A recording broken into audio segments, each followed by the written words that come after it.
Well, all right, here we are. The Bite Me Show, Bite Me Podcast is with you today, and you know what? I'm feeling a little frisky. Let's just get right into the topics here. Captain Dean is here. Captain Dean Thomas, Captain Caleb McCumber, Captain Scott Knoll are here as usual. We'll get into all the particulars about you can subscribe here and YouTube and all that in a little bit, but I kind of want to dig in because this was one of those weeks just to kind of pull back the curtain. Usually on Sunday, I'm like, all right, what happened this weekend?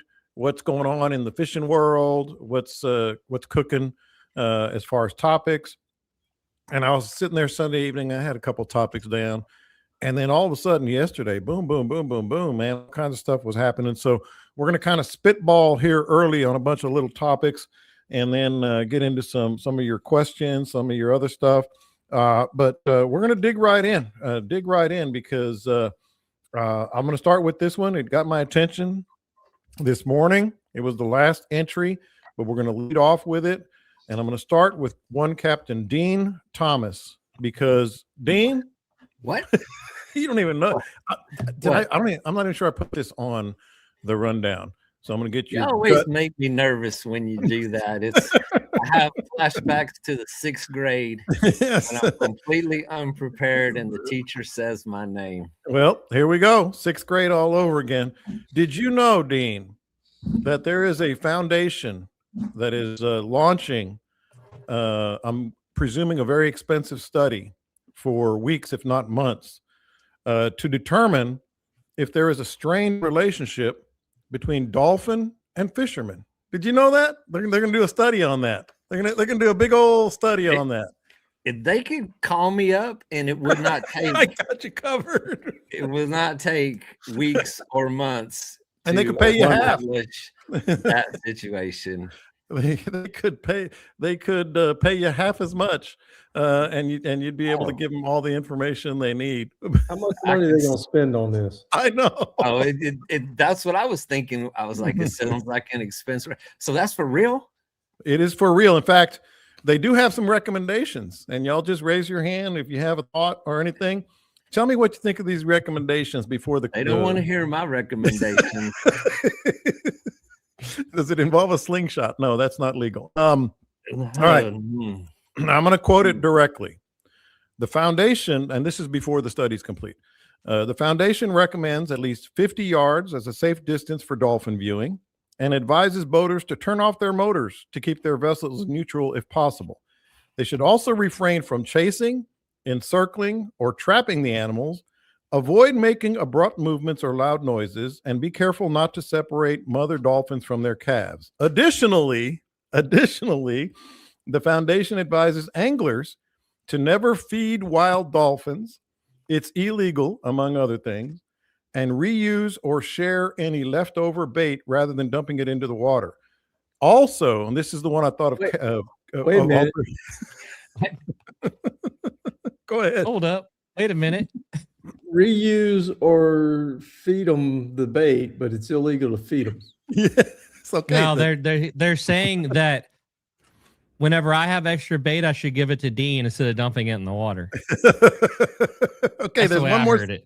There's one more sentence, and this is my favorite one, and there's a lot to cover here and a lot to unpack. Anglers also should never cast toward dolphins, and if they are nearby, reel in your lines and wait for them to pass.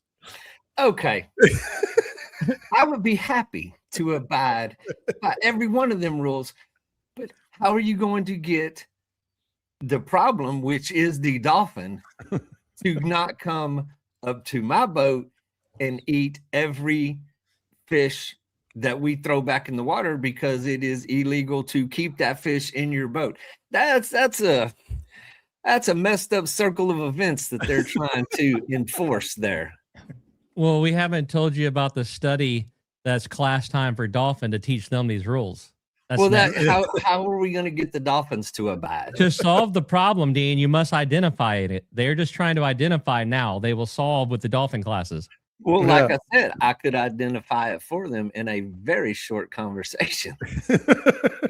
The dolphins come to the boat. We don't go to them. Exactly. Scott, I could parse out 5 different parts of this thing. So let's just go down the list. They're so recommends that you stay at least 50 yards away. I would be happy to. I start yelling at them at 50 yards for them to stay the hell away. Dolphins this shit. That's exactly. You got to have that class. You got to have that class. Then there's this part. Be sure to turn your motor off. First of all, they're following you as soon as you turn that motor on. You know, they start gathering toward you. Then don't separate the mothers from the calves, which I would be more than happy to do. But you see pods here and pods there, and they're surrounding your boat, and there's little dolphin and big dolphins. Like, oh, is that your mama over there? Because I want to go this way. I want to go Where's this your way. mom and them? Yeah, where's your mom and them? How in the how? Who came up with the idea? I need to find out. Who's promoting this project here? It was a big story. As much as I hate to say it, I bet it's an Aggie. It probably is. A smart one that gets a huge grant and just ask ChatGPT and puts that crap out there. No, the Aggie is taking the money. I bet you it's some foundation, you know, they're like, hey, we need to, you know, there's a lot of fishermen and dolphin out there. Who can we hire? And the Aggie goes, I'll do it. He's probably fishing the next day. How can we staff an entire group of people that are deemed to be experts in this to find out, yet none of them be a fisherman? They'll go, hey guys, what are we doing here? I mean, that's here's the survey that I've wanted to be done is somebody needs to go and count the dolphins in the first place, because if we're not the problem, I can tell you that right now. The people are not the problem with the dolphin interaction situation that's taking place out there. And there are, through my random surveys of friends that are I've been with you on a few of them. The dolphins are way more than they've ever been. I mean, they're guaranteed to be across every square inch of the bay out there. They're on the flats, they're in the shallower water, which once upon a time, they never roamed the shallows. It's not uncommon to see a dolphin up in 2 feet of water herding mullet now, but also not a dumb animal. They jump through fiery hoops and they do tricks and stuff. But I mean, and I don't think it's us who taught them that, but they have learned that boats equal food, people equal food. And it's not because people are feeding them, it's because fishermen are tossing undersized fish back in the water, that all they got to do is hang around, and then they know that something's coming their way. We should pull a CNN moment here and clip that where Dean says they jump through fire hoops, and I don't think people taught them that, because that hung me for a minute while I was waiting to see where he was going with this. And Scott, you picked up on one of the first ones I saw. I was like, all right, don't feed the dolphin, but be sure to throw your bait in the water. Where do the dolphin live? Where do they live? Who? I'm with Dean. Who are these people? It's that's Aggie logic right there. I need a phone number. That's Aggie logic. This is whoever makes suppressors hard to buy. This has got to be the same people. It's one of those things. Yeah, it's one of those things. And look, we're all about conservation and the habitat and all that, but this is the beyond. This is the ultimate tree hugger. 50 yards away is absolutely. I'm in total agreement. Dean talking about these dolphin evolving makes me more scared of dolphin than AI. What if these son of a guns get arms and legs? What if they get AI? Yeah. What if they get AI? Yes. AI dolphins with freaking laser beams. That kind of blew my mind there for a second. I'm gonna stand on top of my console and holler at them whenever they get within that 50-yard range. Get. Yeah. Hey, it says here you need to be further away. If you've seen a good sidecaster can target blowholes. there was a movie. It may have been Guardians of the Galaxy in the opening scene where the dolphins are actually swimming around doing their thing, and they end up launching out of the ocean and they're flying back to the planet that they came from. And the punchline is, thanks for all the fish. And the fishermen. And that may be more truth to that than a little fictional kids show. Yeah, You know, it's yeah. funny because that's one of my favorite movies, and that little raccoon that's always pissed off makes me think of Dean. That's Oh, Ricky Rocket. I forgot one of them. I forgot one of the more important ones here. Don't cast toward the dolphin. Where should you cast? They circle your damn boat. They tend to do it to themselves, officer. Come to the jetties with me during the summer when we're catching ladyfish and tarpon. Tell me not to cast to the dolphin. We just reel up and just not fish. I'm still gonna feed that one at Clark's that does tricks. Is he still there, Scott? I don't know, go to Clark's, but they're all There's over probably there. 4 or 5 different ones, but he'll roll over and stick his head out of the water and shake his head at you. Yeah, He's You not there need to part of get the day. The You ones need at to the get jetties do that. They swim right up to the boat, stick their heads out, and chatter at you if while you're unhooking a fish. we've told the need to get a story. fiery ring. It says dump your bait, you jerk. Look, man, next time before you dump your bait, light up a fiery ring and see if he jumps through it. Dean and Gotta I bring a was- whistle. We've told the story. There were dolphins so smart they would just kind of mouth our fish on one trip, just enough to maul the trout. Well, they would maim the fish. They would maim the fish. That's the word I was looking for. Yes. And then that way the fish was dead or dying. By the Definitely time we threw wounded. it back in, and they were feasting. It was the smartest pod of dolphin I've ever seen. And I haven't really seen it since, to be honest. It was just that pod was doing it.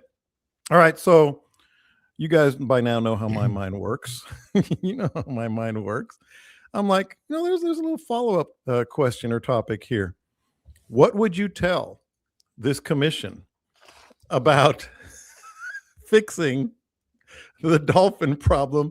I wish people could see y'all's faces right now.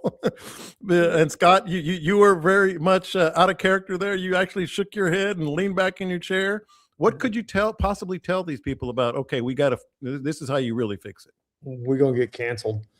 Yeah, of all the subjects, I'm not touching that one. Yeah, after you're posting our personalizations of different people from last week out there all willy-nilly, we're not real sure we're going to talk about Flipper at this moment, John. No, this is way easier to walk away from. I mean, on Seinfeld, they were hitting the golf balls out there, and they got one in the blowhole. Mm-hmm. We opened a driving range. Okay, I stand corrected. It's the Hitchhiker's Guide to the Universe. I found the opening scene. Dolphins fly back to their. Yeah, fly back there. By the way, Caleb mentioned that it wasn't a surprise. It wasn't willy-nilly, Caleb. I told y'all 2 weeks ago when we did that podcast, I'm going to cut that up and post it on the YouTube channel. And I did. My chat had just gotten quiet. If y'all don't know what we're talking about, my guys here described every type of fisherman we come across on the water. We won't get into it here, but you can go to YouTube and watch it, from poling skiff to kayaks to waders to guides themselves, which kind of gives you plausibility. Hey, everybody was a target. So that's on the YouTube channel right now. Which only one of us admitted to being the guide stuff. The other two completely copped out and act like they didn't know what I was talking about. It was hard to get a word in. I got to tell. I even rewatched it today, and I was like, man. Whenever I said all of us had done this, Scott was like, no, I'm not me.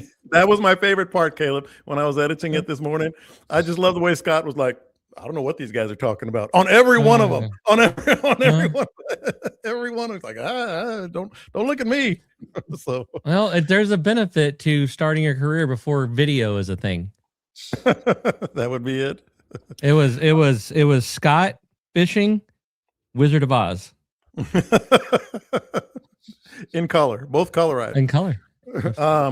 So there's that couple little snippets and nuggets here that we want to get to. This is another one that we kind of we didn't betray trust, but we certainly, because I told them up front we were going to do it.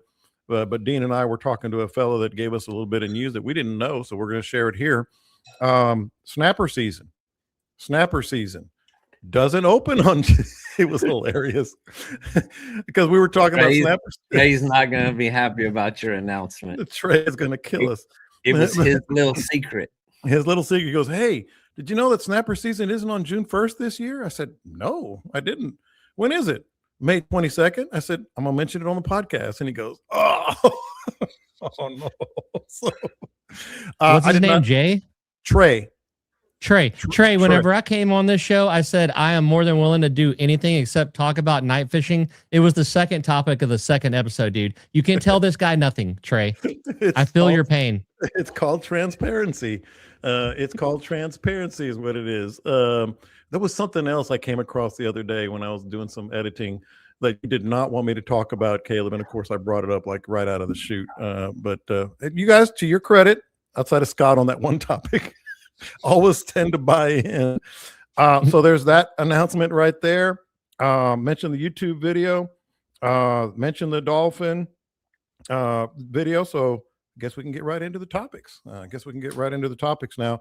And if you guys were watching the text board before we came on, and I think all of us talked about it before we came on as well, been a bit breezy, fellas. It's been a bit breezy. Scott, you were hitting 50? Yeah, it was over 50. Wow, same here. It was ridiculous. I mean, I had stuff in my yard that never has blown over. Yeah, I had this dude at my rent house who took his garbage can out on Sunday night. I called him a dumbass, I'm pretty sure. Set his garbage can by the street, knowing that the wind was coming in at 60 miles an hour. Did all the stuff I hope go he's everywhere? a listener. I hope he's a listener because Dean said you're an idiot. He is. He's sitting right there to your top left. Oh God! Yeah, for the rest of y'all, Dean in our little text group here, Dean pops up with, "Yeah, it's blowing like hell in here, and all these dumbasses they put their garbage out last night, and I've got garbage all over the streets." And John immediately comes back with, "I put mine out before I left." Yeah. Well, earlier when John said, "Now you know how my mind works," and I thought, "or lack thereof," and didn't say it out loud. And then I find out he's the guy we were all laughing about yesterday. That's good. So windy everywhere. There's we always talk about the orientation of our bays. So I'm gonna go around the horn here. Start with you, Caleb. With the wind the way it is, and it's getting better. That's what we need to make certain for our listeners. Like, starting now, there's going to be some good windows of opportunity, for fishing. But you also kind of have to find the water line or some clear water. Caleb, I'm going to start with you. If you're going sight unseen to East Matagorda, and I don't know where else you might be going. What are you thinking now that this wind, because it was coming out of the southwest? Northwest? Hold on while I go sight unseen real quick here. Yeah, okay. It was coming out of there. I don't know exactly what direction, but there was some west involved. That is certainly, yeah. We went from a foot over to 6 inches under. Right, that's what I was gonna say. So clear water and water levels and tide. What are you thinking? Tide's low. Water level, man, I'd have to look at the water temps to give you an idea of when and if we think they've cleaned up just yet. Let's see this one doesn't even have water temperature. The air temperature got down to 40s. A lot of wind. What do you think, Scott? Water's upper 60s maybe right now. Port A is 64 degrees. Yeah, I was gonna say it's probably upper 60s. But I mean, and that's not detrimental to.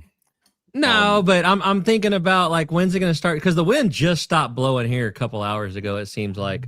Yeah. I would say if the wind stays like this, which I don't know if it's supposed to, but if it stays like this, it should, in theory, start streaking up this evening, if not tomorrow.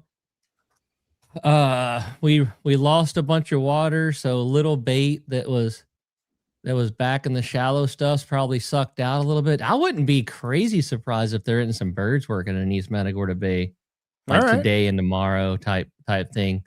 But yeah, no, I'd definitely be drifting streaks, and it's the southeast wind at 10 to 15. I bet you streak fishing. You can get behind this barometer a little bit. I mean, it screamed up Sunday night, and it's still still super high. In fact, I was out looking at I got out of my truck and we got this cold, crisp, dry, high barometer atmosphere. And I looked up and there was chemtrails in the sky. And they were even kind of in the shape of an anarchy symbol. Like there was the A with a line through it and like a half circle. And I was like, if I take a picture of that, I will break the internet. But then I was like, yeah, boy, my Facebook's going to be lit up with the chemtrails today. Let those go away, and I'll bet you the fishing it's all right. But now we're going to turn around to the southeast. Do I say it out loud? Do I say it out loud? Say it out loud.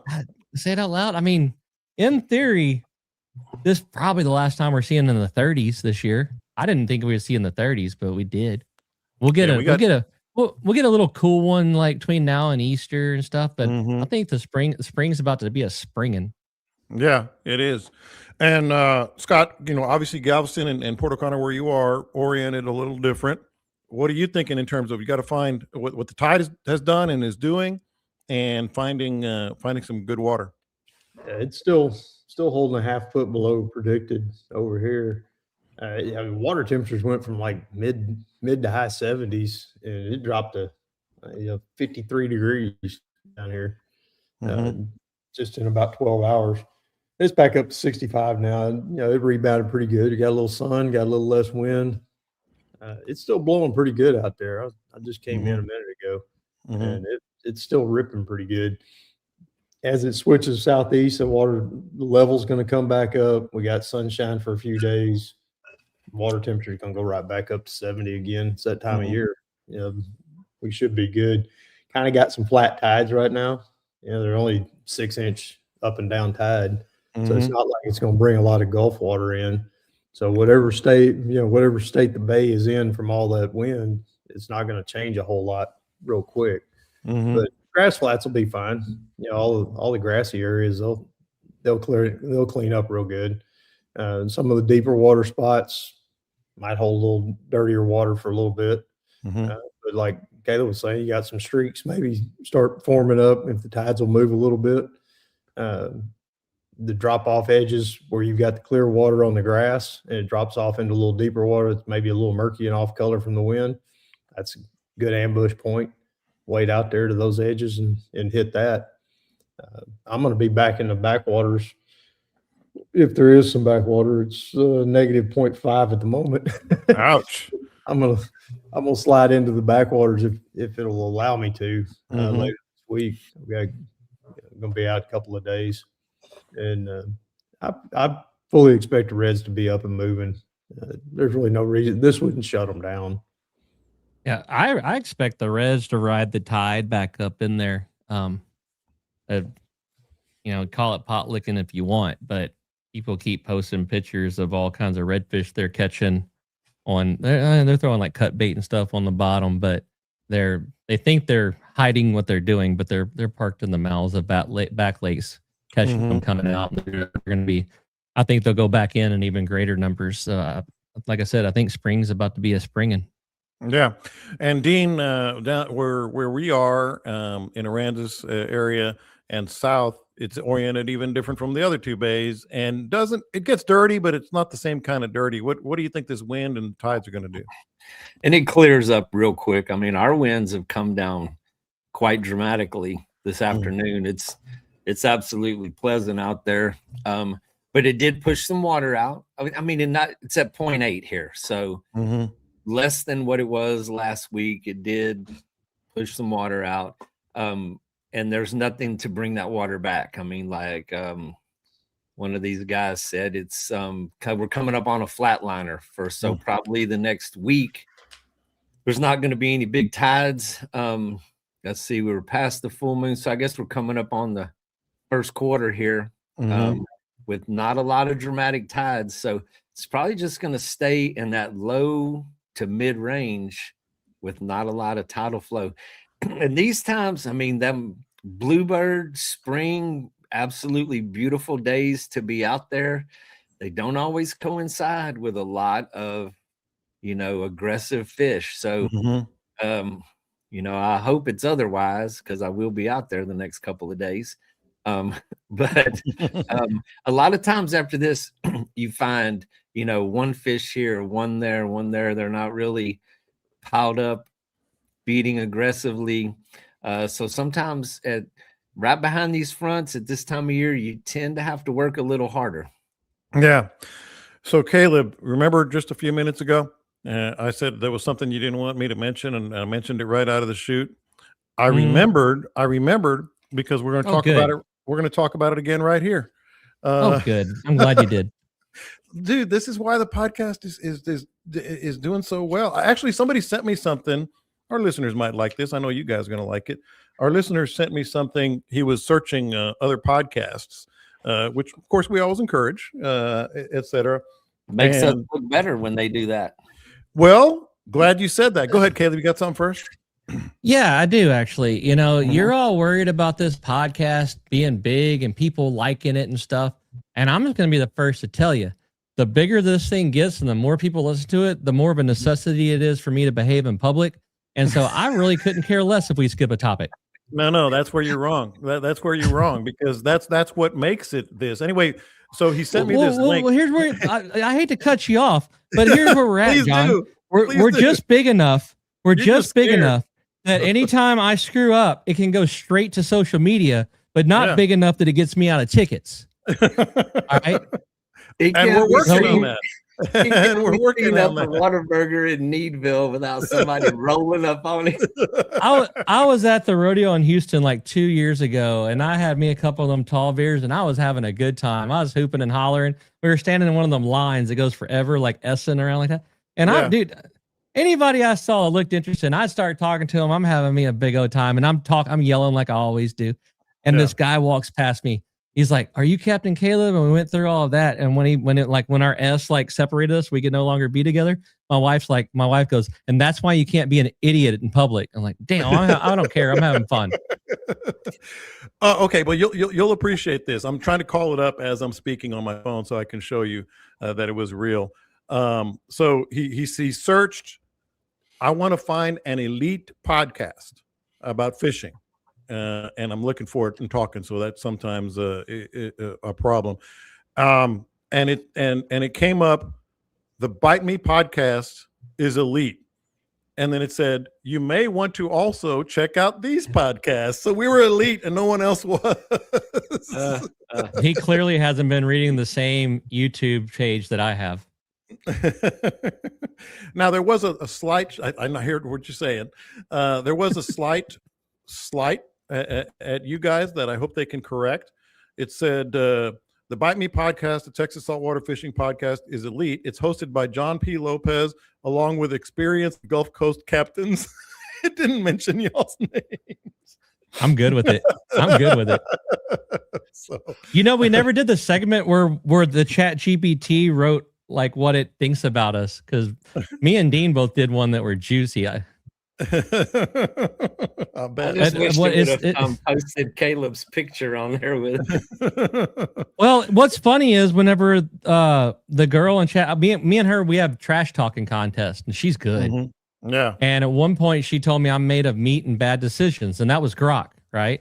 Yeah. And then Chat GPT, I just said, "Tell me everything about Captain Caleb" or some shit, and it said like one of the things it listed was, You're the guy in the friend group that always gives advice and then checks out right before they do what you told them to do. And I was like, pretty good. Sound like a good decision. So anyway, I just did a quick search on Chat GPT. Here we go. I'm looking for an elite saltwater fishing podcast. Mm-hmm. If you're looking for elite level, blah, blah, blah. First one pops up, Bite Me, Texas, hosted by Texas legends, including Scott Null. Okay, yours did. He's already being corrected. Hosted by John Lopez. Mm-hmm. And me and Caleb got nothing. We're getting better. It's baby steps. It's baby steps. Y'all stick around a little bit. Y'all might get in there. Hey, all I'm gonna say, Dean, is they didn't even have ratings before us, dog. Well, I can show you some data. Anyway, I keep everything.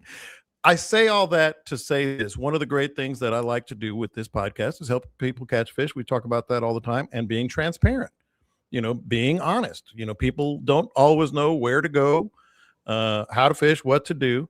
So I got a question that reminded me of this.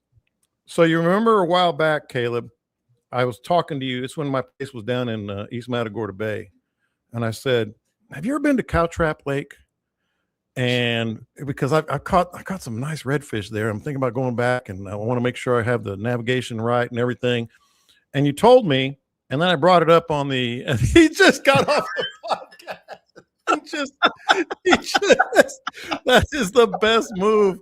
That was the best move in the history of this show. Except that he can't defend himself now.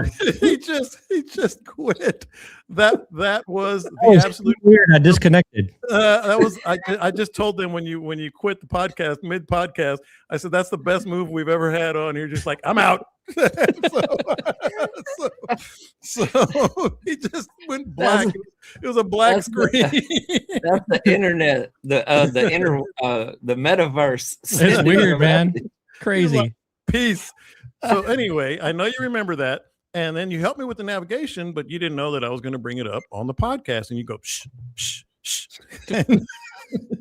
So it reminded me of that because I got a question, and I'll read the question from our guys. Hey, John, subscriber to the podcast. I was wondering if any of you guys have experience fishing around the Freeport area.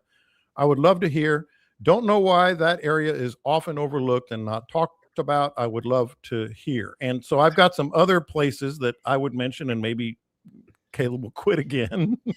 That's our first resignation. Now he quit again. He just went black again. I got buttons for this. Resignation in 1 minute. He quit twice in a minute. I've got some other places I'm going to mention, but the topic is the often forgotten places that can be some terrific fishing. I do want to start with Freeport. And I mentioned this to Dean, Scott. I'm going to start with you. This is a little known fact, but my internship way back in 1983 was at the Brazosport Facts in Clute, beautiful Clute, Texas. And I'm telling you, for 3 months, probably 5 days a week, I was fishing Oyster Creek, Surfside, the beachfront, all around those areas. I'm trying to think of another area that I went to a lot. It's good fishing, man. Dean and I talked about it, but Scott, I mean, it is kind of not slips through the cracks because people fish there, but a little bit overlooked, isn't it? Parker's Cut is phenomenal. Everybody should go to Parker's Cut. It's so good. It's funny that you would mention that because when me and John were talking about this the other day, way back in the day, Parker's Cut is one of those places that we could drive to and like set up camp. I even said that it has been so long since I've been there. I don't know if you can still do that. It was like levees, like a series of levees. Now, all of your spare tires and stuff are still there, but I haven't seen people camping it. Mm-hmm. And I haven't seen anybody. You can tell, like, at one point there's people there, but there's a bunch of old stuff scattered all about. Mm-hmm. But yeah, I haven't. Maybe once or twice I've seen like a truck there, or like looks like maybe they spent the night on the side of the road or something.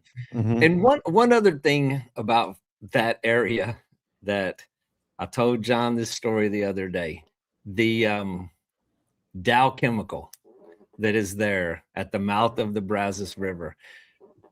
So this would have been 1981 or 2 or 3, somewhere in that range, long time ago. That place was, so those rocks that border all of Dow Chemical right there at the mouth of the river. I mean, you could go over there and catch speckled trout and flounder. I mean, it was amazing. Flounder. There was a flounder factory, guaranteed flounder along those rocks and stuff. But right at the end, towards the time whenever I quit fishing there, I don't know if it was related to all the chemical companies. I mean, the aesthetics of that place are horrible because you're sitting there under the flare stacks and these mega chemical companies, and we were catching fish that had red splotches on them, crooked eye flounder, the old crooked eye flounder, a lot of strange things that even back then, we attributed to the fact that we're fishing in the shadow of one of the largest chemical plants on the coast. Yeah. So I mean, I'll tell you this, and it's honest talk. I used to fish that really often, and trout fishing there ain't very good. I've never caught a flounder there. So that was clearly before my time. Well, Scott, back to you. In on, 1980, you were still rocking in your mama's baby arms. yes, he probably was. If that, where were you born? Like in '83? In 80, I was in somewhere way less cool than her arms. So Scott, Freeport, I know you've done what I've done. I mean, I had a little old blue Datsun truck, had my stuff in the back, and it was go time. I was going all over that place. All over, and a lot of those little bays, the satellite bays around there. Yeah, you got Christmas, Drum Bay, Bastrop Bay, Chocolate. All of those are really good fishing, and they kind of get overlooked a little bit. Everybody wants to go to West Bay. You know, they want to go to Matagorda. So what are Scott? What are those little water. bays between Chocolate and Freeport? If you run down the intercoastal, there are a bunch of lakes. You got Drum Bay, you got Bastrop. They're all full of shell. Mhm. Yeah, that's what's cool about them is there's so much shell in there, and if you can pick your way around all that shell, there's a lot of redfish in it. Mhm. Isn't there the Brazoria Refuge or something like that through there? Salt Lake. Mhm. Salt Lake that was one of my hot spots when I was doing a lot of the kayak stuff. Mhm. Fished a lot of tournaments back there. Won a couple of tournaments fishing back there. Yeah. Yeah, I mean, there's some really good stuff. There's some good marsh all the way down the intercoastal. I think the only time I ever ventured in there was with Scott on one trip. I think we launched kayaks somewhere back in there. Yeah, we launched into Salt Lake, and there's a kayak launch in the top of it. Yeah, there's some good stuff back there. Yeah, Are you looking at it, Caleb? Yeah, people get no, I know it popping up. You know, Nick's, Swan Lake, all that. There's lots of good stuff all along there. And people just get so tied into going to the big named bays that they overlook all the little small satellite bays.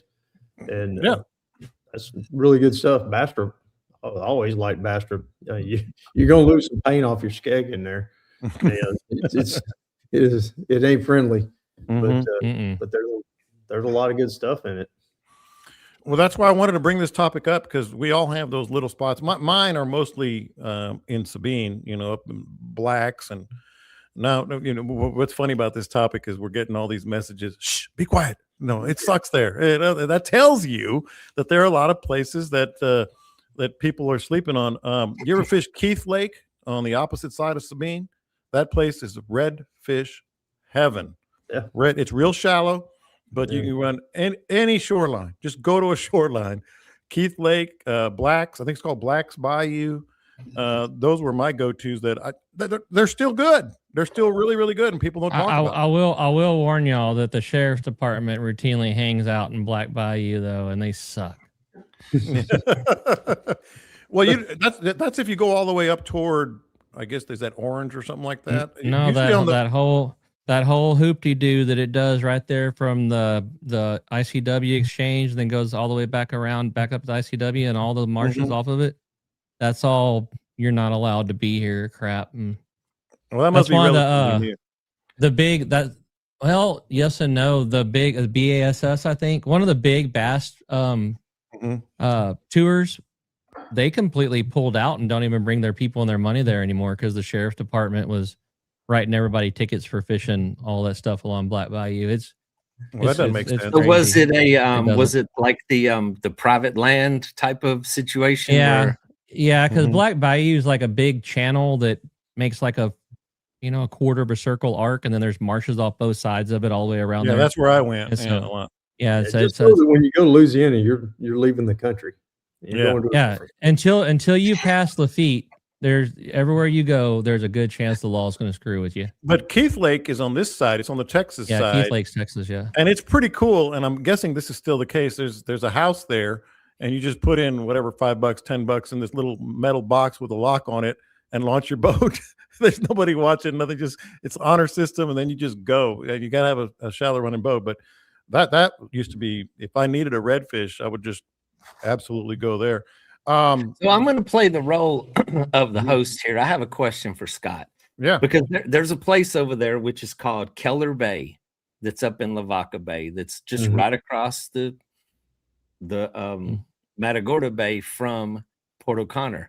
And I launched I didn't get to spend a lot of time in there, but I did do a couple kayak trips with some friends that told me how cool that place was and about all of the fish that they were fishing, that they were catching. And it was pretty amazing. I mean, it was one of those things that I had never heard of until they started telling me these stories about all these oyster reefs and how easy it was to get into.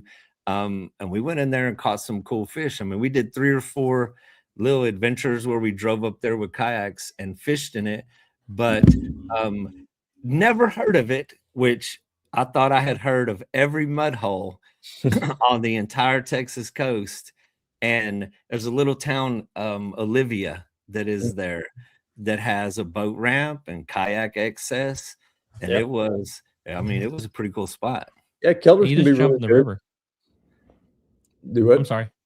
I thought for some reason in my mind he was talking to me. Go ahead. Kelders can be really good, and there's a lot of areas over there. If you drive across the bridge there at Port Lavaca and look both ways, you'll hardly ever see a boat. Yeah. There's just nobody fishing the upper end of Lavaca Bay. A lot of that's because of the Superfund site and Mercury. The warnings against eating anything out of there. But for catch and release, I mean, what the hell? You know, what difference does it make? Yeah. But yeah, the upper end of Lavaca Bay, there's a whole bunch of marsh stuff up there that's all real good. I haven't ever fished Kellers myself. I know a lot of people that have. It's just it's a wide open run across big open bay for me to get there from Port O'Connor, so I just don't do it. So I have fished it. It's a mud hole with a bunch of big shell towheads in it, and 35-inch redfish was my experience of the day. This monster reds that I didn't want to catch. But man, you want to talk about somewhere that you're putting along and everything's good, and then a shell bank catch you off guard. Yeah. But it's just another one of those interesting places that does not get any publicity. Well, there's some people that are pissed off at you right now. I know. Hey, but that's why, like Scott was saying, we're giving it some publicity today. That's why we're elite. That's why we're elite. I'm trying to help y'all out, people that are pissed off at him, oversized reds and bad shell. But you like Scott said, you don't just jump in your boat and go there. You put in the river and come down or something. You're somebody that lives in Ganado or somewhere like that.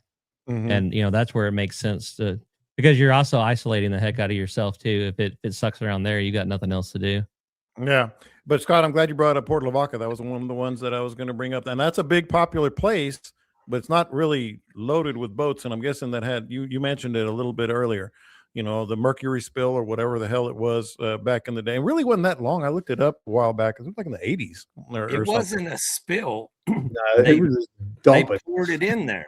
Oh, that's right. Yeah, that's right. Well, there weren't those type of regulations in the 60s, 50s. There were. They just didn't pay attention to them.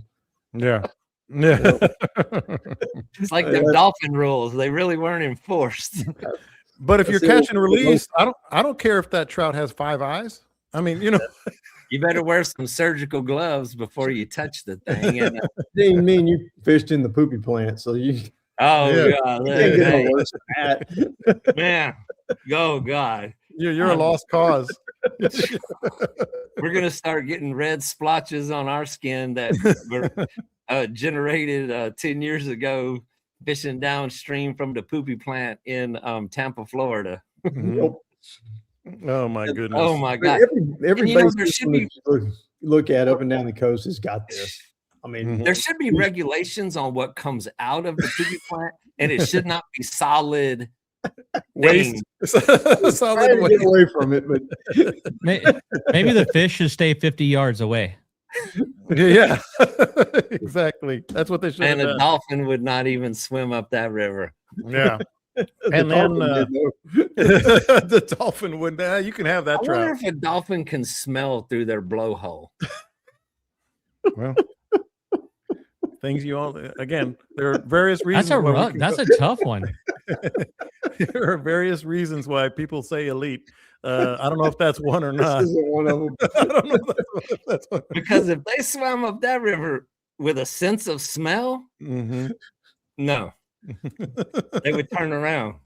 The one that snuck up behind me on bull tides while I was flounder gigging. Boy, if he could have smelled, because I thought he was a shark.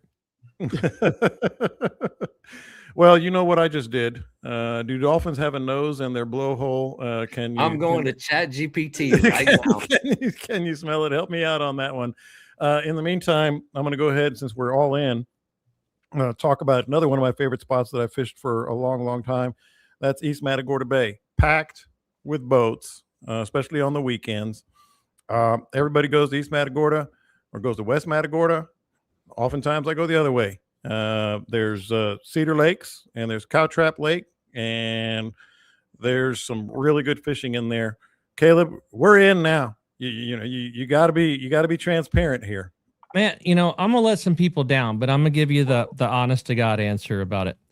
When it comes to stuff around Matagorda that I've put in the time and I've learned and I've had the bumps and the bruises, I don't mind electing to share some of that stuff, right? Mm-hmm. But when it comes to Cow Trap and the Cedars and all the stuff in that vicinity, I didn't go put in the time and learn that myself. I was taught that inch by inch by very good fishermen who still fish for a living, and they did the time and paid the dime, tearing up their stuff, learning all of it, and taught it to me. Therefore, it's probably been 10 or 15 years ago, but there was, one of my competitors that said a bunch of dumb crap. And one of the things he said is, "Oh, that guy will burn you." And that can't be further from the truth. I took the utmost amount of offense to that statement. And to this day, I don't guide over there. I don't run trips over there. I don't take anybody to their stuff because they taught me some very special things and some very special ways to go about it. But it wasn't mine. It's not mine to pass on. And, so I'm sorry if I'm not sticking to the thing, but it's just part of my code and who I am. No, that's good. And the other thing that I do mention every time is you better damn sure know where you're going. I'll talk about that. And that's part of the thing. Those guys taught me how to get in and out of those places. And to this day, there's still a pucker factor whenever I'm going in and out of it. Look who you're talking to. I'm Mr. like scaredy cat when it comes to ruining the bottom of my boat. Mr. Bent Shaft over there. No, Cow Trap's a sketchy son of a gun to get into. The Cedars that are just across the way. Can those places be good fishing? Yeah, they can. But man, you talk about sandbars and reefs, and my buddy Pookie spent 36 hours in Cedar Lakes. We were driving around fishing one morning, and we hear,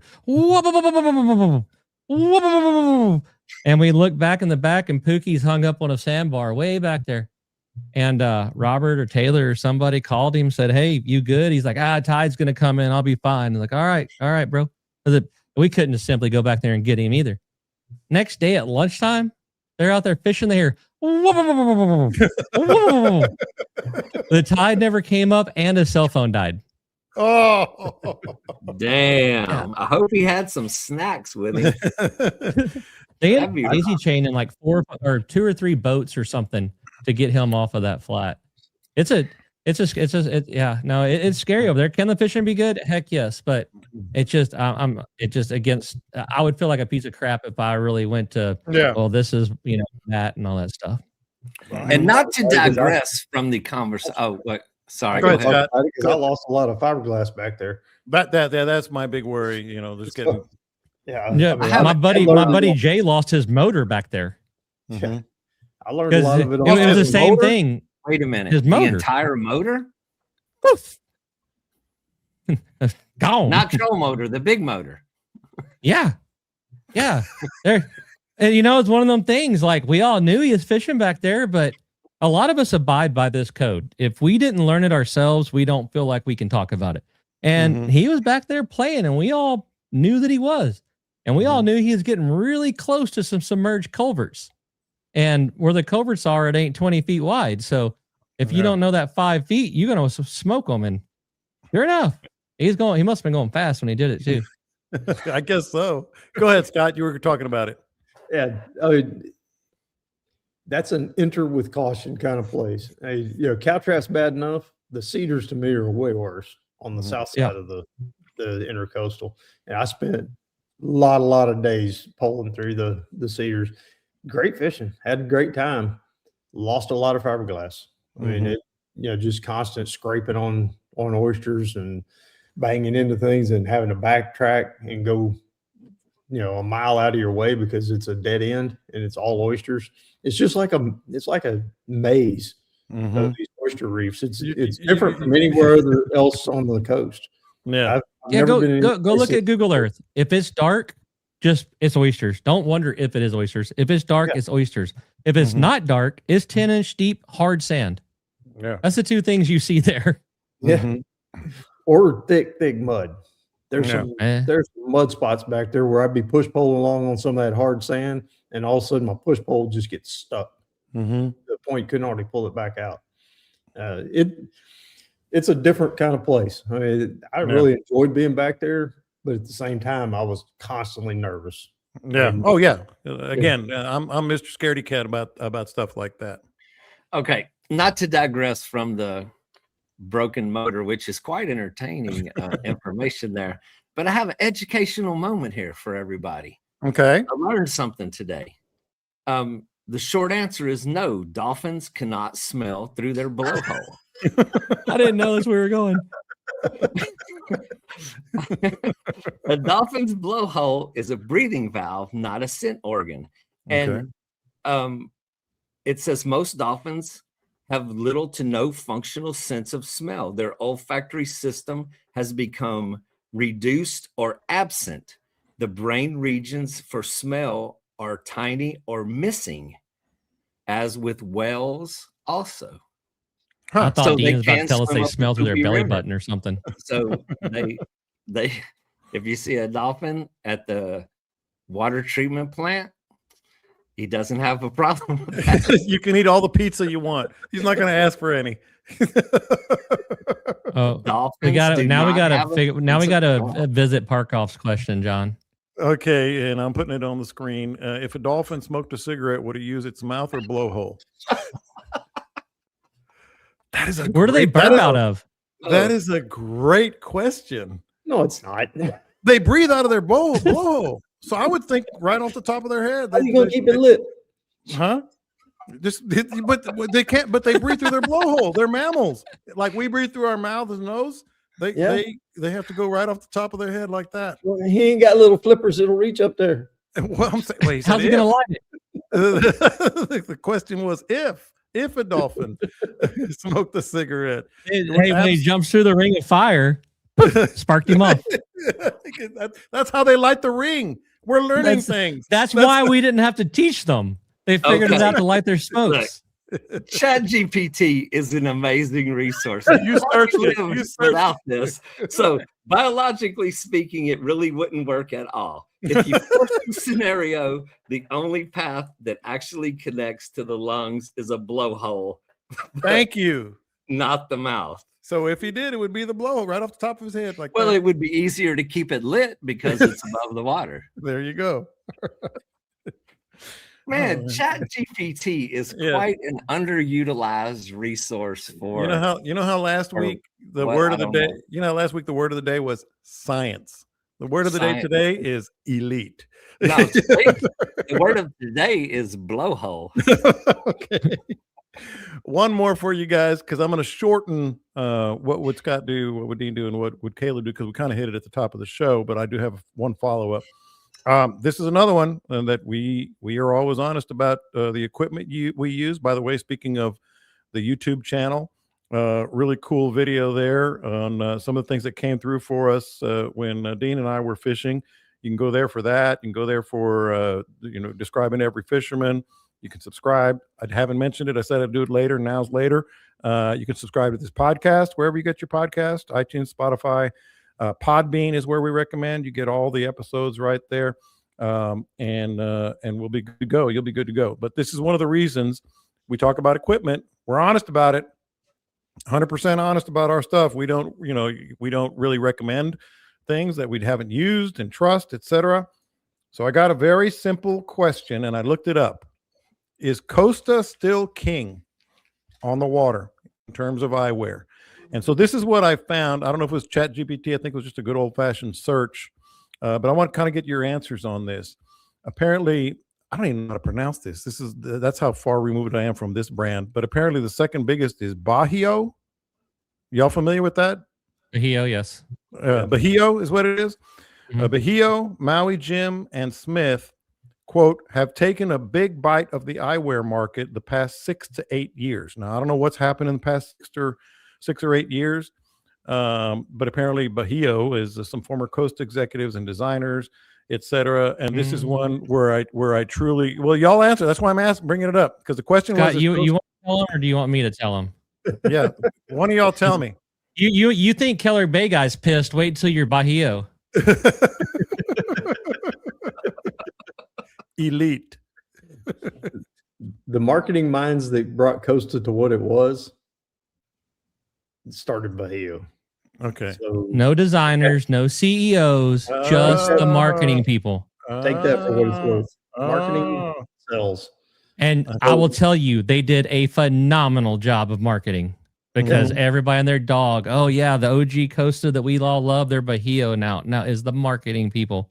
Nothing, the technology, the leadership, none of that came over. What happened with Costa? They got bought out a couple of different times, and they went from being this cool small company that got bought out and became big corporate company, and a whole lot of people turned their nose up at it. Nothing changed as far as the technology. They still have the technology. They still are up there. I don't know all of the, I've been out of the game for a little while. When I worked with Costa, we went to the seminars, we went to the sales meetings, we did all that stuff. They hired independent people to go in and test all these glasses and all the different lenses that were out there and everything that was available, every new thing that came along. Smith came out with a ChromaPop at one time. Well, Costa had their original glass was a CR39 plastic glass. Then they went to the 400s and the 580s. Well, basically their ChromaPop was equal to Costa's CR39. They were that far behind. They were 2 generations behind. And when they did the studies and the tests, the Costa glass came out on top every time. It was the clearest. Their plastic lens came out second, was the second clearest lens available, and beat most everybody else's glass. And that was just what it was. They put a lot of money into that. That's science. Yeah.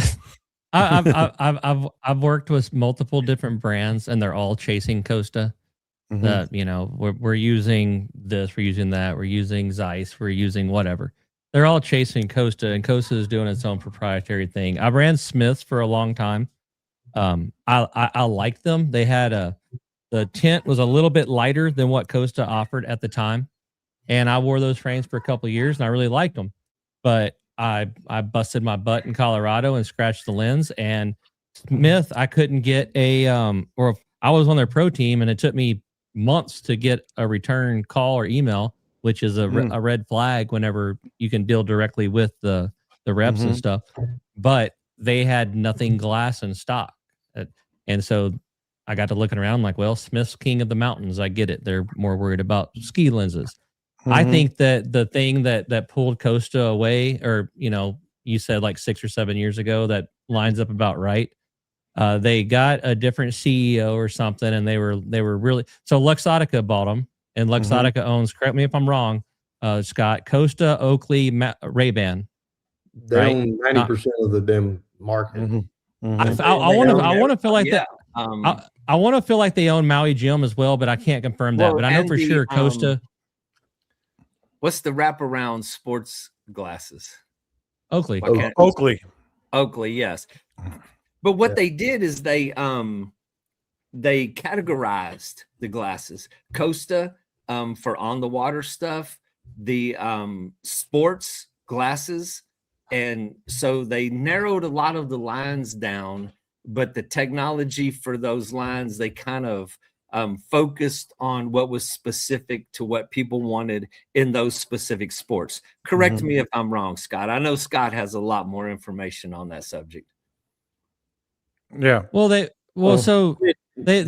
they got in and tried to be a lifestyle brand, and Costa quit Well- coming out with the new frames every year and all that. But now they've I got think new leadership that wants to get them back to outdoor.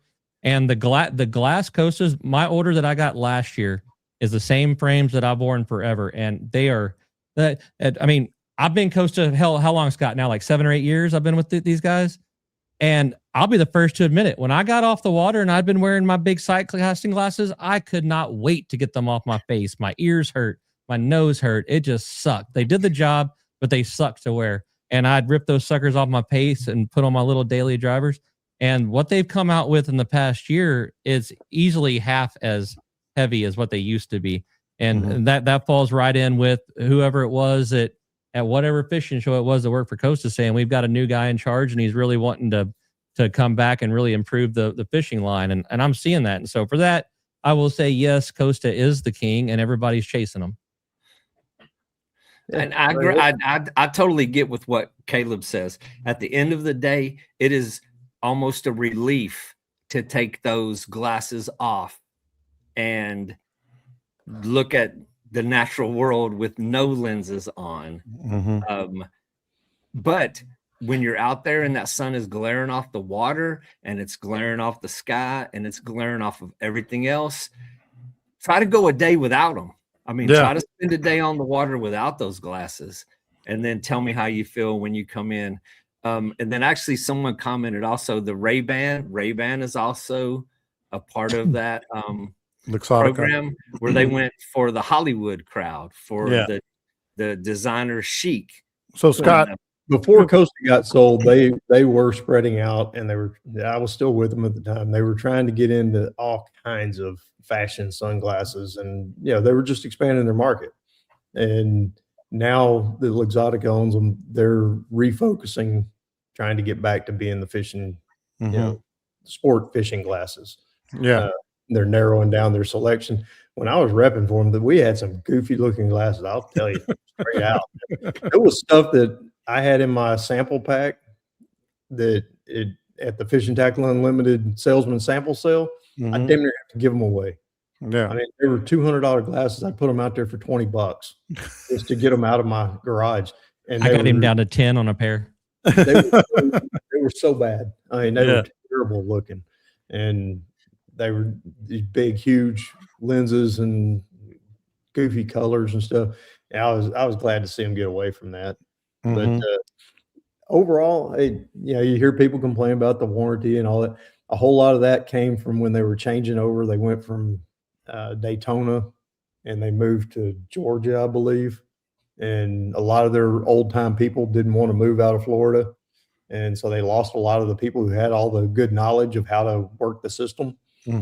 So they had to kind of start over with some of that. Everything I'm hearing it's up and running and doing a whole lot better now. One of the guys I repped with, Brady, he now works, he's in-house for him. He was a sales rep, outside rep like me, and now he's an in-house guy. They went away from having sales reps, the independent reps out there running around, and took it all in-house for the most part. So, there was a lot of changes when a big company buys a small company like that. It happens. As far as technology goes, I still don't think you can beat Costa. That's on a pair of glasses yet that I thought was better. That's exactly what I was going to say. Go ahead. And what's interesting is when they got away from the wanting to be a lifestyles brand, and I was wearing their big frames that just hurt my ears and hurt my face, and they went to being, let's get more on what the fishermen need, and they came out with the lighter, more comfortable glasses. Now I can wear my fishing glasses as a lifestyle. I wear them all the time. You guys know that. I always have them around my neck, on the water, off the water, whatever. Which again, this is all good news for me because How do they work when they're hanging around your neck? They don't work as well. It's like the blowhole when the dolphin's trying to smoke a cigarette. It's always been king to me. But I thought it was a very succinct and good I'm question. going to stick a lighted cigarette in a dolphin's blowhole just to see what happens. They're gonna go big old puff of smoke. It's gonna be a ring. It's gonna be a ring. Put some glasses on his eyes and a Yeah. cigarette in his blowhole. Yeah. Hey man, that's When the this show coolest started, dolphin he out was worried about talking about Dolphin and getting canceled, and we're just going to end it with that, huh? By getting canceled. Yeah. And we will end it there because what would Scott do? What would Dean do? What would Caleb do? I'd recommend you go up to the front of this podcast if you didn't get to hear the whole thing because they covered it pretty dang well. These guys are the best. They are, some would say, elite, although they wouldn't say it by name on some of the guys, but nevertheless, they are. You guys have a great week, great weekend. Catch them up. We'll talk to you next time. We should get Bajío's marketing team to work for us, Dean. We will own this thing. I don't know if they listen to today's show. How big a cigarette you